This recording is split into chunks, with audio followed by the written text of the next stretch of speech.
Le 23 février dernier, les Allemands ont été appelés aux urnes et ils ont voté un nouveau Parlement. De ce Parlement-là, émergera ou a émergé le nouveau chancelier allemand qui vient du parti politique de la CDU, le parti politique d'Angela Merkel. Et ce changement de pouvoir qui arrive parce que le gouvernement qui était en place est plus ou moins tombé, si je peux dire ça comme ça, vu qu'il n'est pas arrivé à son terme, au terme de son exercice, arrive justement avec un lot de bouleversements et sur la base du fait que l'élection présidentielle, l'élection parlementaire qui a vu la CDU d'Angela Merkel revenir au pouvoir a été particulièrement mouvementée et accentuée autour de quelques thématiques, notamment l'économie et donc aussi l'immigration. Dans cette vidéo, je vais m'arrêter exclusivement sur le point qui concerne l'immigration parce que le nouvel homme fort de l'Allemagne, le chancelier Friedrich Merz, a décidé, ou du moins il avait des positions plus ou moins strictes, plus ou moins un peu plus rudes et rugueuses par rapport au gouvernement précédent. Et donc du coup, étant donné qu'il arrive au pouvoir, étant donné qu'il vient de prendre le pouvoir, nous sommes dit que nous devons faire une vidéo pour revenir sur les principaux points de la politique qu'il a défendue. Et ainsi, étant donné que le gouvernement a été formé sur la base d'un contrat qui est disponible en ligne et que tout le monde peut lire, on a pris quelques éléments à l'intérieur pour essayer de voir un peu dans quelle direction pourrait aller l'immigration. Donc dans cette vidéo, je vais parler de quelques principales thématiques, notamment l'asile et les expulsions. Donc l'asile et les expulsions, les demandes de visa et surtout la thématique de la naturalisation. Donc comment devenir allemand. Et donc, installe-toi et au cours des 10 prochaines minutes environ, je m'en vais te dire dans cette vidéo tout ce qui va changer en Allemagne avec le nouvel homme fort, avec le nouveau gouvernement.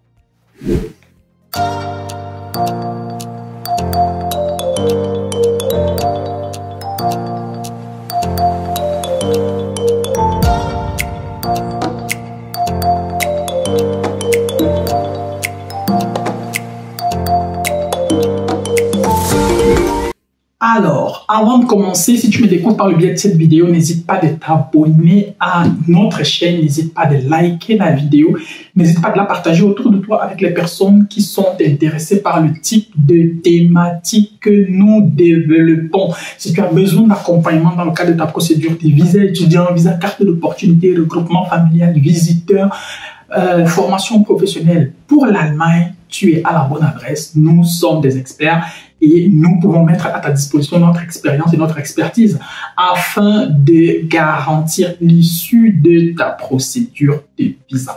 Si tu veux également aussi faire des cours d'allemand en ligne ou en présentiel à Yaoundé ou à Douala, tu peux également aussi nous contacter. Nous serons ravis de t'apporter nos services. Commençons par le premier point, l'asile et les expulsions. Le nouveau gouvernement a décidé de mettre un frein et de réduire drastiquement les demandes d'asile.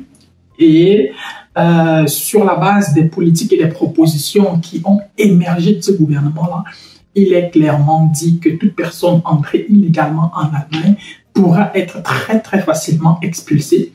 Et parmi les mesures qui seront mises sur pied ou bien qui ont même déjà été mises sur pied, étant donné que le gouvernement précédent avait lui-même déjà quand même aussi engagé un certain nombre d'initiatives pour essayer de regagner un peu du terrain, il y a une sorte d'accentuation de contrôle au niveau des frontières, que ce soit les frontières terrestres, les frontières maritimes ou les frontières aériennes.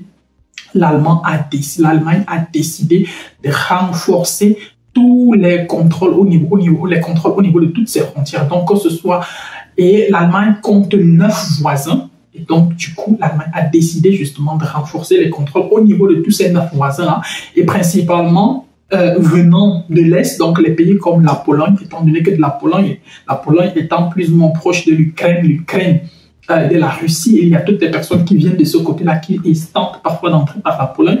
Donc, il y a ce côté-là principalement qui sera bien surveillé. Il y a également aussi du côté de la France, étant donné qu'il y a énormément de personnes qui séjournent également aussi du côté de la France, du côté de la Belgique, parfois sans papier et qui parfois tentent de traverser la frontière. L'Allemagne va également aussi renforcer les contrôles à ce niveau-là. Quand on parle de renforcement du contrôle au niveau des frontières, ça veut dire aussi bien sur les routes, donc sur les autoroutes, il y a des contrôles de police. Dans les trains, il y a des contrôles de police. Je me suis déjà fait contrôler dans le train par la police au niveau des frontières en allant en France. Même dans le bus, je me suis déjà fait également aussi contrôler en sortant de la Suisse pour revenir en Allemagne. Je me suis fait contrôler par des policiers en civil qui étaient habillés comme des touristes normaux. Et donc, du coup, il y a ces contrôles-là qui existent. Et donc, si toi, tu veux traverser la frontière, rassure-toi d'avoir tes papiers, rassure-toi d'être à règle. Sinon, ça peut très vite tourner au cauchemar. Et donc, l'Allemagne a également aussi décidé de renforcer les expulsions, donc d'augmenter le nombre de personnes qui seront ou qui doivent être expulsées de l'Allemagne. Et on parlait ici justement, par exemple, de toutes les personnes entrées illégalement en Allemagne, du moins c'est comme ça qu'ils sont décidés d'appeler ça, des personnes qui, des repris de justice, donc des personnes qui ont un casier judiciaire assez lourd quand même, donc les personnes par exemple qui ont fait de la prison, les personnes qui ont été condamnées, les personnes qui ont posé des actes ou bien des délits spécifiques, par exemple contre des homosexuels, contre des juifs ou bien des trucs en lien avec le racisme. Dans ce sens-là, quel que soit X, l'Allemagne a décidé de repousser ou alors d'expulser toute personne étrangère, donc de nationalité non allemande, qui serait tentée de commettre ce type de crime. Donc, quel que soit X, si tu viens en Allemagne aujourd'hui, si tu vis déjà en Allemagne, essaye juste du mieux que possible de te tenir dans les règles. Parce que sinon, tu peux très vite te retrouver dans une situation qui peut dégénérer et de cette situation-là, tout peut aller très vite. Et pour montrer l'exemple, parce qu'il y aura bel et bien beaucoup de personnes qui ont payé les pots cassés, tu peux très vite te retrouver dans une situation que tu n'auras pas souhaitée. Maintenant aussi, il faut le dire, pour qu'on t'expulse, il faut que, si par exemple tu viens du Cameroun, le Cameroun doit donner son OK. Maintenant, avec les élections, avec tout le contexte autour, avec la diaspora, qui n'est pas très bien vue du côté de la part des politiques camerounais, il est clair que de ce côté-là, je ne pense pas que le gouvernement camerounais, par exemple, pourra faire un truc pour essayer du mieux que possible de sauver la situation et de faire en sorte que tu restes en Allemagne, par exemple. Donc, si jamais tu es frappé par une obligation de quitter le territoire, tu vas certainement devoir quitter le territoire allemand sans aucun dommage. Pour ce qui est du deuxième point, celui des visas, comprenez également aussi que de ce côté-là, l'Allemagne a décidé de s'orienter un peu, du moins ça ne dévie pas complètement de la politique du précédent gouvernement, au moins sur ce point, de s'orienter beaucoup plus vers une immigration qui cible les personnes qualifiées. Dieu merci, au moins sur ce point, il n'a été écrit nulle part que le programme, par exemple, de carte du visa, carte d'opportunité sera annulé. Non, il ne sera pas annulé, il reste bel et bien en place parce que ça a été un programme, une politique portée par l'ancien gouvernement. Et la bonne nouvelle aussi, c'est quand même que dans le nouveau gouvernement qui a été mis en place et qui a été formé par le nouveau chancelier, le parti politique qui dirigeait l'ancien gouvernement est toujours dans ce gouvernement-là. Et donc, du coup, eux aussi, ils ont très certainement eu leur mot à dire au moment des négociations, au moment justement d'appliquer et d'accepter les conditions et les termes qui doivent plus ou moins émailler, qui doivent plus ou moins accompagner l'exercice du gouvernement qui a été formé. Donc, la chanson de carte, par exemple, n'a pas été touchée et l'Allemagne a décidé de continuer à accentuer l'immigration régulière à travers les étudiants. Donc, forcément, au niveau des étudiants, ça va continuer. Toutefois, il est fort probable que la caution du visa étudiant soit considérablement revue à la hausse, étant donné que la caution du visa étudiant est généralement plafonnée au montant le plus élevé que les Allemands peuvent, que les étudiants ou les élèves allemands peuvent recevoir de l'État. Il est fort probable que ce montant-là soit revu à la hausse en 2025, voire si dans le plus tard des cas, en 2026. Et donc, du coup, on va également aussi observer une augmentation du montant de la caution pour le visa étudiant. Il faut dire qu'il y a de cela quelques années, ce montant-là était en deçà des 10 000 euros. Aujourd'hui, il frôle déjà les 13 000 euros. Et très bientôt, je suis sûr et certain, avant 2027, c'est un montant qui va très certainement tourner autour de 15 000 euros. Donc, c'est déjà aussi ça. Donc, au niveau de l'immigration régulière, voilà, en fonction de la catégorie des visas qui peut t'intéresser, formation professionnelle, visa travail, visa regroupement. Bon, visa regroupement familial, c'est une autre thématique quand même. Étant donné que si tu es régulier en Allemagne, donc si tu as un statut régulier en Allemagne, tu travailles déjà par exemple, etc., là, le visa regroupement familial sera toujours autorisé. Mais si tu as par exemple le statut d'exilié, ce sera un peu plus compliqué pour toi d'envisager un visa regroupement familial avec la nouvelle réglementation, avec le nouveau gouvernement et la nouvelle politique mise en place. Troisième point, la naturalisation. Le précédent gouvernement avait pour projet, pour ce qui est de l'immigration ou de la naturalisation, ils avaient dit qu'ils souhaitaient faire de l'Allemagne un modèle. Ils souhaitaient moderniser le système de naturalisation en Allemagne, le rendre plus humain, plus rapide, moins soutenu par la bureaucratie et donc un peu plus digeste. Et parmi les grands points qui avaient été portés par ce gouvernement, il y avait justement la possibilité d'avoir le passeport allemand 3 ans après l'arrivée sur le territoire. C'est ce qu'ils avaient appelé Turbo-Einbürgerung. Donc, naturalisation turbo ou naturalisation XXL ou naturalisation express, peu importe comment tu vas appeler ça. Ce projet-là, qui avait été porté par ce gouvernement, ne sera plus d'actualité avec le nouveau gouvernement.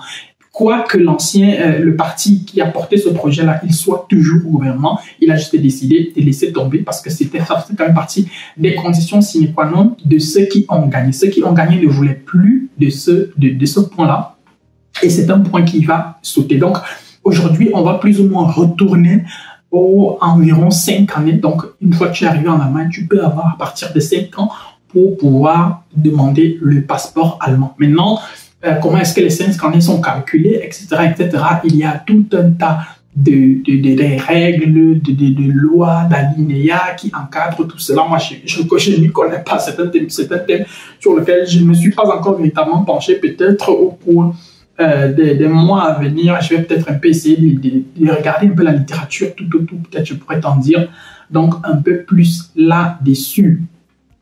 Qu'à cela ne tienne, le Turbo-Einbürgerung a été abgeschafft. Donc, il a été tout simplement annulé. Et peut-être si jamais le précédent gouvernement ou alors le précédent parti au pouvoir revenait aux affaires au cours des prochaines années, peut-être il pourrait revenir à la charge avec un projet plus ou moins similaire. Mais toujours est-il que le Turbo-Einbürgerung n'est plus d'actualité en Allemagne.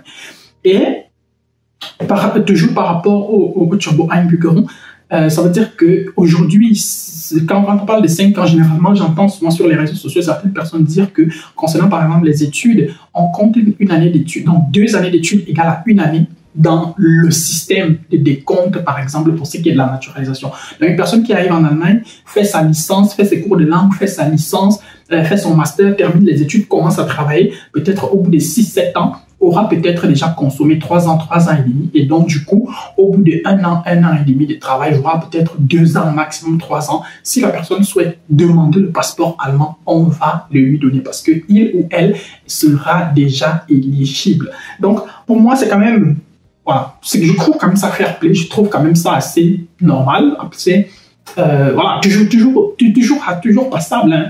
C'est pas comme dans certains pays où parfois on va te dire que non, c'est peut-être parfois après 20 ans, après 15 ans et tout. Non, même si c'est 5 ans, je trouve que 5 ans c'est toujours normal, c'est toujours acceptable et que c'est toujours digeste. Et de toute façon, tout le monde ne veut pas forcément prendre le passeport allemand. Il y a des personnes qui veulent parfois des statuts, par exemple avec un séjour illimité, la carte bleue, etc., peu importe comment tu vas appeler ça.